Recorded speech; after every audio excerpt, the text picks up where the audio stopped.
Hello guys, आज चिसो अचानक एकदम हिजो त राम्रो घाम लागेको थियो तर आज चिसो हेर्नु न हो। अहिले आगो तापेर चियाको साथमा चुरोट र चियाको साथमा बसेको छु आगोमा हैन। आगोको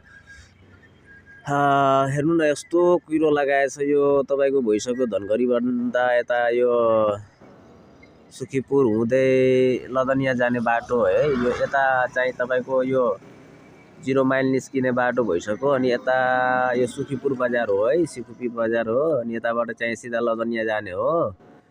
लदनिया गएर भ्याएर आएर अनि त्यसपछि यता आफ्नो यही हो लाइफ पार्टनर नै भन्नुपर्छ यसलाई, मेरो जान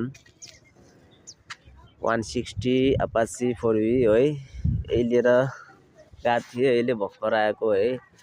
म र यो भाइ हो एउटा यो।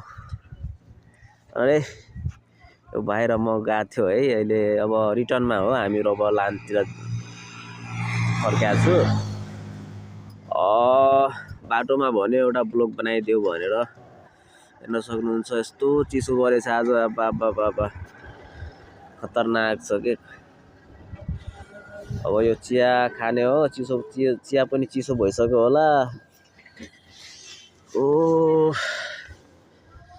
चियावाला दाइ हो यताको, अब हाम्रो फेभरेट नै भन्नुपर्छ। यता आएपछि यही चियावाला दाइसित यतै खाने हो, चिया र चुरोट खाएर त्यसपछि जाने हो हामीहरू।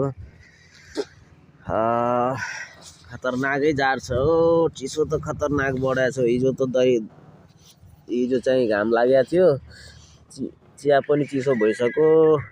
ल है साथीहरू, चिया खाऊ है गर्मीमा। यो मेरो जान राखेछ यता, यसलाई पनि अलि चिसो लागिरहेको होला। यसलाई पनि कम्मल सम्मल उडाउनु पर्छ के हो।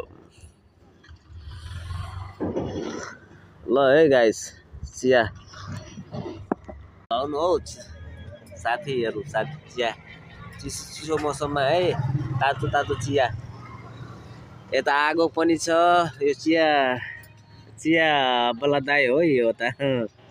आगो पनि ताप्दै हैन, चियाको मजा लिइरहेको छु है।